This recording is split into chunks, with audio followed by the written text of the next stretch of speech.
Hello, ladies and gentlemen. Welcome to Below the Line, still live from Casablanca.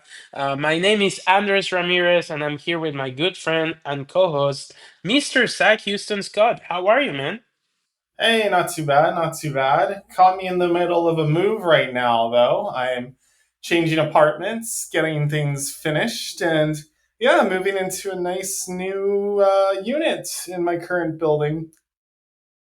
Hey, at least it's still the middle of the day. You know, better than our usual time of doing it, True.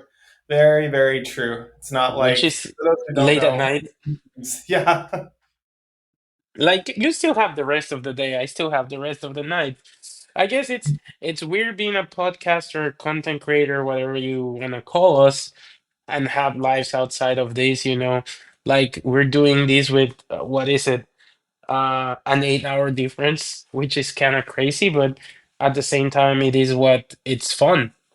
Um, so yeah, the summer is over, right? Officially. Almost. I think we've got, I mean, for movies, it's pretty much done. We're heading into the fall season, but summer itself, we're still going strong until September 20th. So, yeah. Yeah, I meant the movies. They're pretty much done. You have They not are. had a chance to watch the Aronofsky film Caught Stealing. I watched it here in Casablanca. It was fun. It's nothing like his other movies. This kind of feels more like a film. What's that director? He's very stylized. Guy Ritchie film. You know his crime films. He kind of feels like a film that Guy Ritchie made, but it's not. It's very weird, but I was very entertained, if that makes sense. Yeah. No, I feel you. Yeah, I have yet to see it. I need to catch up on a few movies that I haven't seen in the last little bit. I did watch what's it called? Bad Guys 2, now that it's on streaming finally. How is it? I liked it as much as the first one. I thought it was really clever. I thought it expanded the characters. Like you can watch both of them back to back, and Hmm, you do see the differences. And I mean, I won't go into spoilers, but because it's a continuing book series as well, I wouldn't mind seeing. It's a book series? Oh yeah, no, it's DreamWorks notorious for adapting like Wait, children's novels. Like How to Train Your Dragon was I based know on a that was a children's. book series. Shrek was based on a children's book. Really? Yep, Captain I figured. Underpants, Dogman, like they're really good at adapting books. Well, I don't know if How to Train Your Dragon was an adaptation. It was more like I buy the rights of this property and I do whatever I want Oh, but type I of. was talking like the 2010 movie back when it first got adapted from its novel, not Yeah, the but remake this year. if you no, I know, but if you read the books, they're nothing like the films. Like I No, read no. the first book, and the only thing they share are the dragon names, Hiccup, and pretty much the title. The story is completely different, Yeah, that's true. That's very true. and it's But also like a very childish book to read. yeah, it really is. It is. Um, yeah, but let's talk about Wait, some of our. Oh, yeah. what is playing in that side of the world? Because believe it or not, here in Casablanca, one of the hits of the late summer is Karate Kid Legend still.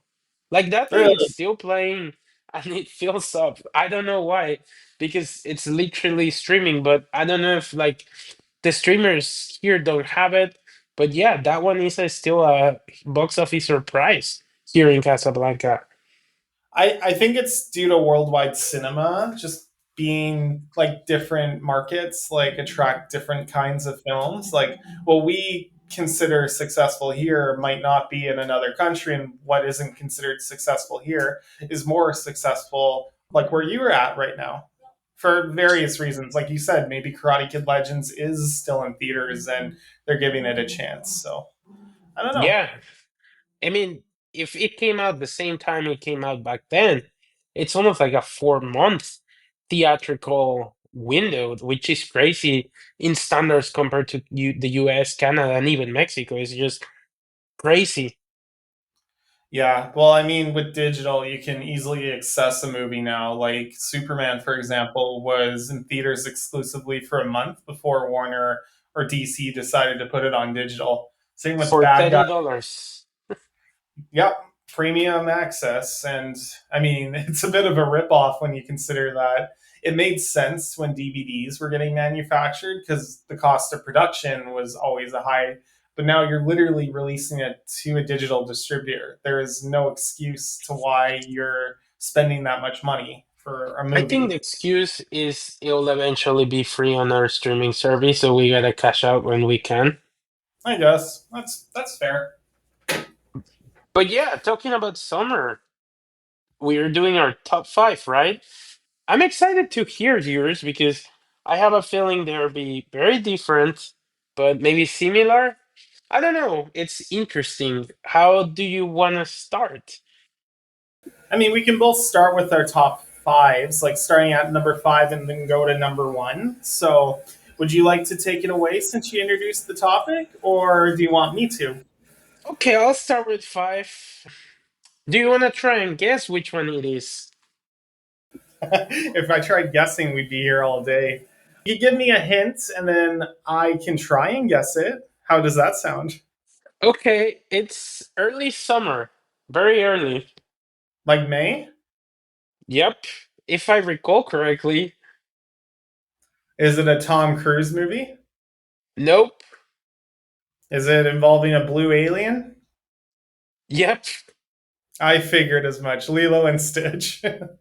It was, to be fair, it was between not Top Gun, Mission Impossible and Lilo Stitch, but I think Lilo Stitch is the most successful film in the US, like, not the US, in the world, like, made by an American studio, because I know Nisa 2 has made more money, and I genuinely had fun with that movie.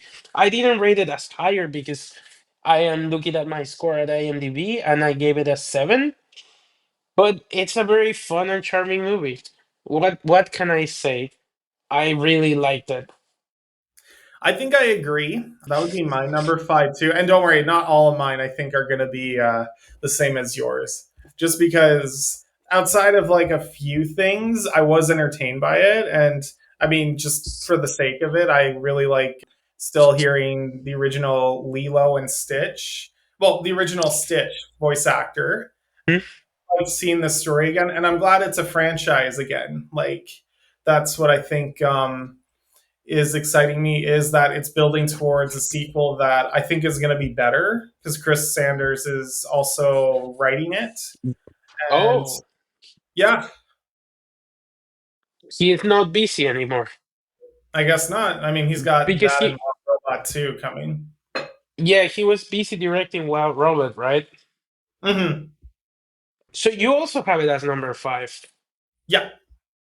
That's a funny coincidence. I guess Lilo and Stitch impacted us both in that way. I think it's a cute movie. Obviously, it's made $1 billion.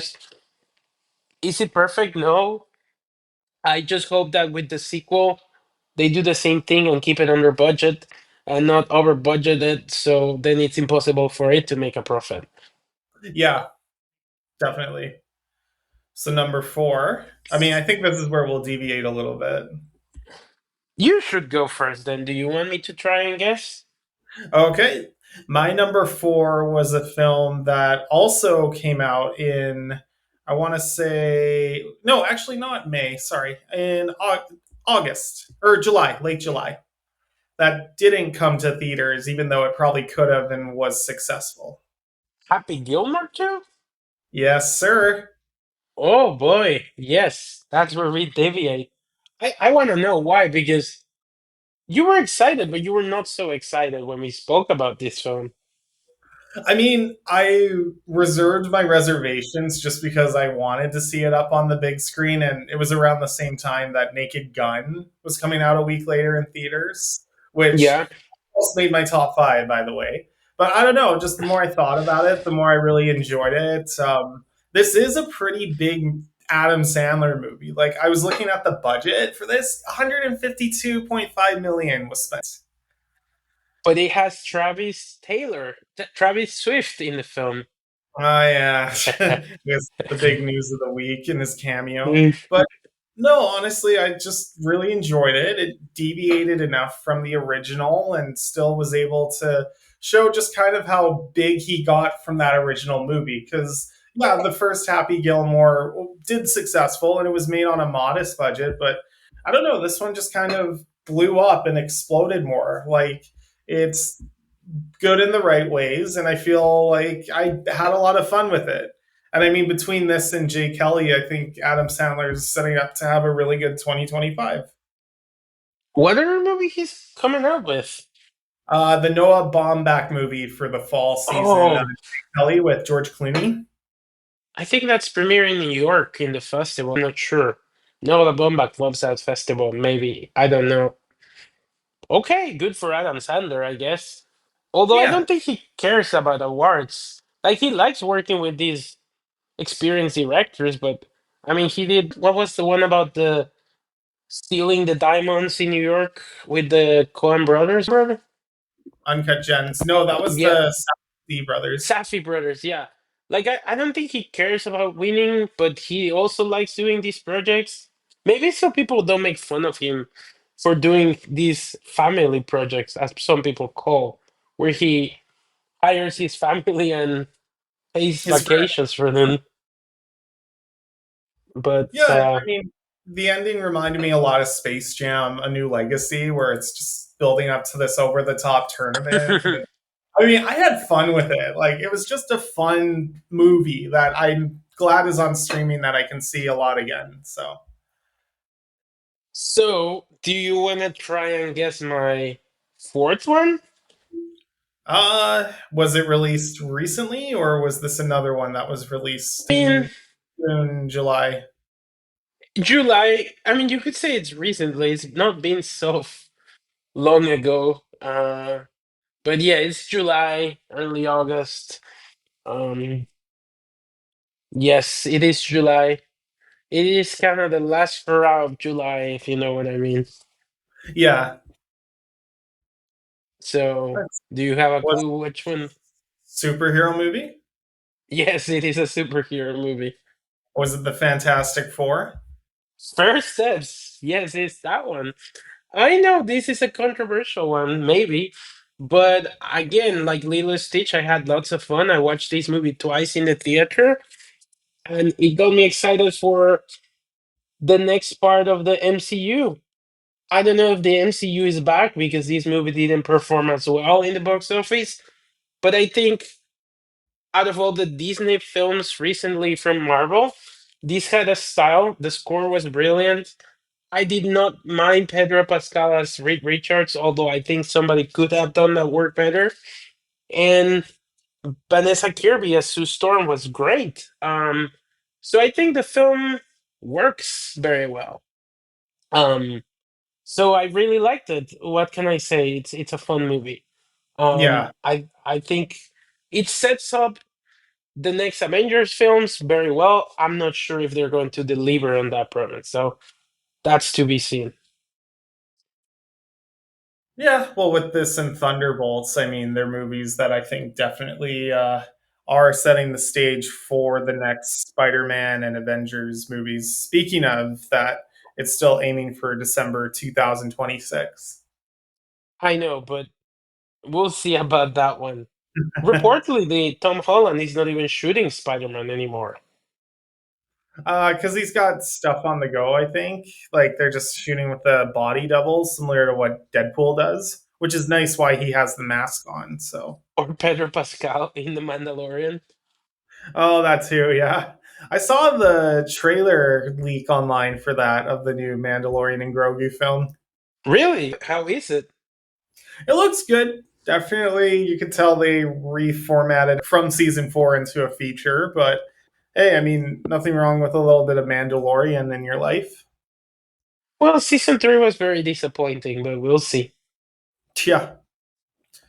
And on that note, my number three is not Fantastic Four, but yet another superhero movie. Oh, this is quite easy. It's Superman. Well, yeah, that was pretty awesome. I am a little bummed. I mean, it is in theaters, and I mean, I'm glad it's the highest grossing superhero film of the year. If unless Fantastic Four can come up with another 100 million, but They no, could. I really, yeah, it could. I'm just very happy with the overall result of it. It was fun. It was entertaining. It was just a really solid start to the DC universe, and I'm glad it's continuing well with Peacemaker. Now that that's come on to HBO Max I and haven't Crave, been able to see it. I saw the first episode. I'm excited to see where it goes, and I mean, I don't know if you've seen online, but they basically just gave a middle finger to the Snyder To Zack fans. Snyder. Yeah, retconned Kind of. all what happens in the last season's ending. Kind of. Because I've heard that. Well, I didn't. I read it, but Blue Beetle apparently might be in the James Gunn verse. Like they're choosing what they like from the old DC verse or whatever. Yeah, But we'll see. No, I think that's a very. It was between that and Superman or Fantastic Four for me to include one superhero movie. But I think I've enjoyed more the discussion about Superman rather than the actual film, if that makes sense. Like I don't know if no, you've seen that clip where James Gunn is directing Superman. What's the actor's name? David Cornswell, and mhm. they're discussing about the big scene at the end. And that clip is so revealing on how to direct and how the actor and director relationship works on set. Like the fact that he's screaming and the actor is like, "No, I gotta come and talk to you." So the actor walks out of set, and they're having this really good conversation and debate about why does the character say the words that he says about why is he being human in that way. And it's so cool how James Gunn keeps the directing thing until he says the right words and David is like, I got it. And he just walks into set. Pretty much everybody has to be ready because they know the take is going to happen. So I've enjoyed more that than the actual film. Maybe I have to see it again so I have a more deep appreciation of the film with that context, if that makes sense. No, it does. And I would try to see it again because it's really fantastic. And honestly, now the real challenge is can we succeed now without a James Gunn pen script or directing credit? Yeah. Because so he's done all of the writing and all of the directing Did he for wrote Creature Supergirl? Commandos. No, he didn't write Supergirl. That's Tom King who is doing, or I mean, kind of Tom King. It's based on his story, but it's Woman pretty of much. Tomorrow, right? Nope, it's just called Supergirl now. Well, yeah, One. yeah, Fair enough. I mean, we'll see. We'll have to wait and see a year, right? yeah. Supergirl against Spider-Man, right? That's what the reports are saying. I mean, for all intents and purposes, I'm more excited for Supergirl because from what I'm hearing about Spider-Man, it's kind of a mess. I mean, if they bring Tobey Maguire, they'll make $1 billion again. Let's be honest. So, do you want to guess my number three? Is it a remake? No, it's a newer film, I would say. Well, Like just came out newer this month. in August? Okay. Does it start with a W? Yes, it does. Weapons. Yeah, I mean, even though I like Barbarian better, and I think the film has a lot of unconclusive things. I love an original film by a new-ish filmmaker, so I gotta praise it.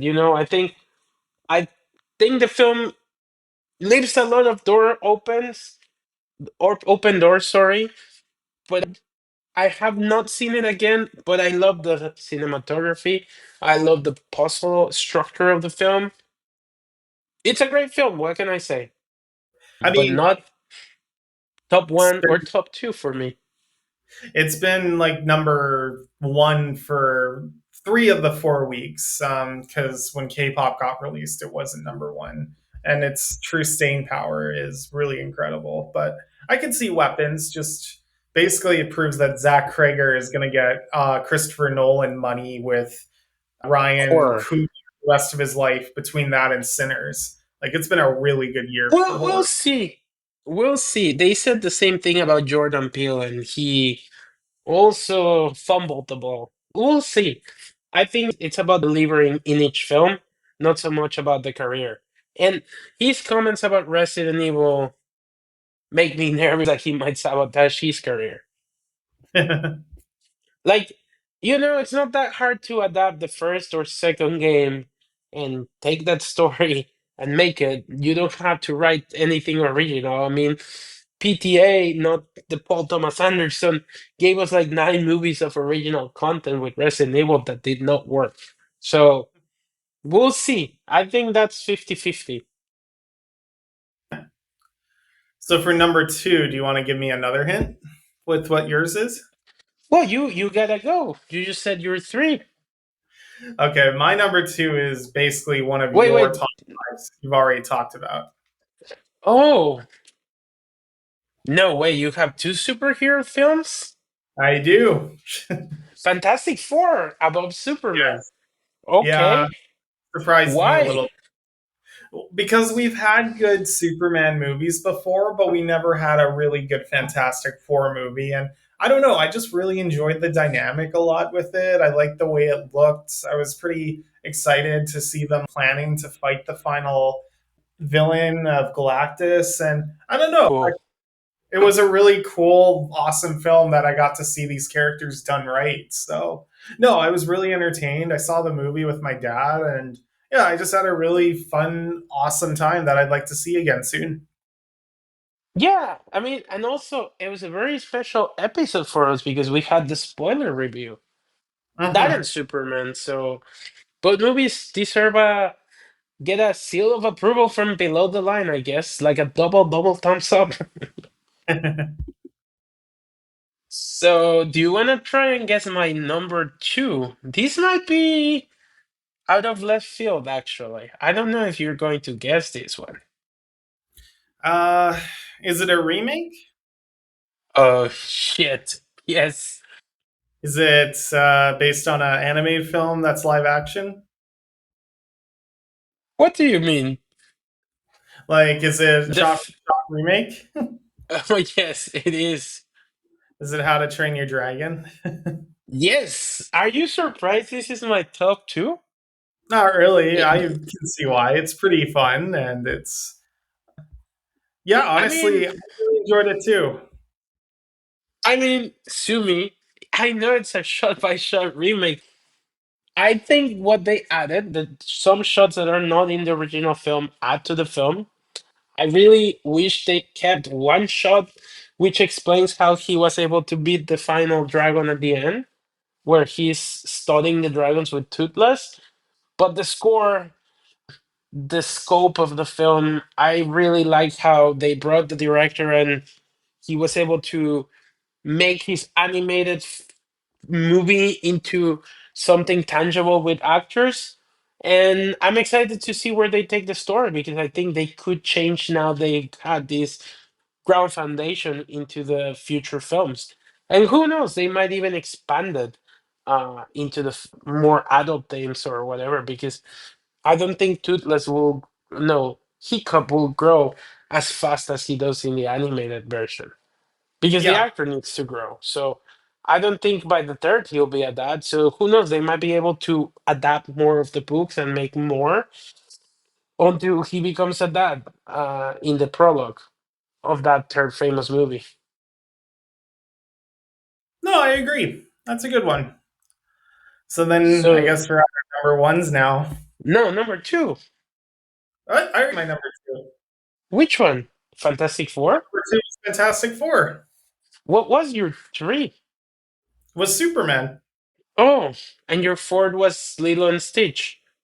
Yeah, Okay, then. five was Lilo and Stitch, and then Oh, four was oh shoot, now I lost track of where my number. Happy Gilmore. okay, yeah, I forgot that one. It's that was not the theatrical one. Sorry, a little bit of a fumble here. So who should go number one? I'll go first. You Do probably you? don't even know what my number one is. I think I do because you spoiled it. Did I? You sure about that? Maybe it's a misdirection. Okay, let me try and guess it. Give me a hint. Come on, bro. Well, we haven't talked about this movie yet. Let's just say that. Is it recent? Very recent. Does it star a legend of an actor? He's pretty legendary, I gotta say. Yeah. Has he worked with Steven Spielberg? No, he hasn't. Oh boy. Um, what has come out recently? Like this week recent is what I'm talking about. This week. I Yeah. mean, isn't caught stealing the new thing this week? Not caught stealing, nope. The There was another Roses with Benedict Cumberbatch? nope. Even though I want to see that.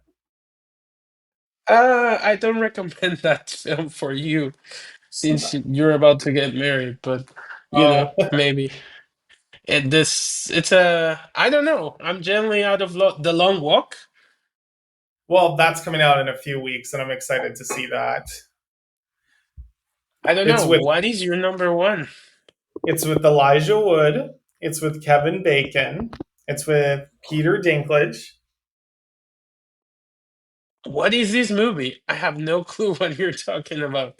My summer movie is another superhero film, The Toxic Avenger. Oh, that movie. I guess that's Yeah, not playing here, so that's why I'm okay. Tell me about this movie. you're hearing it from me first. I loved it. It's just the kind of fun, over the top, like splatterhouse, unrated, just mess of a film that I love to see in theaters. Just does not care about who it's trying to sell itself, and it's just its own thing. And I like movies that do that a lot. I think this one is just in the same camp as the Terrifier films. So a lot of fun was had in this film. So it is based on a comic book. No, it's based on a Z level independent film from the 80s. It's a remake. So this is an original idea that was brought back 30 years, S- 40 years later. So it was a parody, or what is it? Like, are they making fun of the Avengers? Nope, it's not like that. It's basically the original premise of the first movie back in the 80s was this loser janitor who gets toxic waste dumped on him, becomes a monster, and fights crime. Like, it's pretty out there. And this one, they gave it a Okay. bigger hits, and it's pretty over the top with its gore and just pretty ridiculous, but in So all it's the like right a ways. superhero slasher film? Yeah, pretty much. Like he's ripping off limbs and blood spraying everywhere, and it's just a good time. Okay. So did they shot this in 2023 Yeah, they did. and they released it now? Yeah, it was in limbo Why? for a long time. They The couldn't find. studio? Yeah, the studio couldn't find a distributor properly. So, With Elijah Wood and Peter Dinklage starring on this film? yep. That'd be insane. Oh my god. Well, hopefully I can watch it soon and then we gotta talk about it. Because Yeah, we. uh I think it's going to be an interesting discussion. I would love to learn more about the film because that's And the crazy. A film series. show.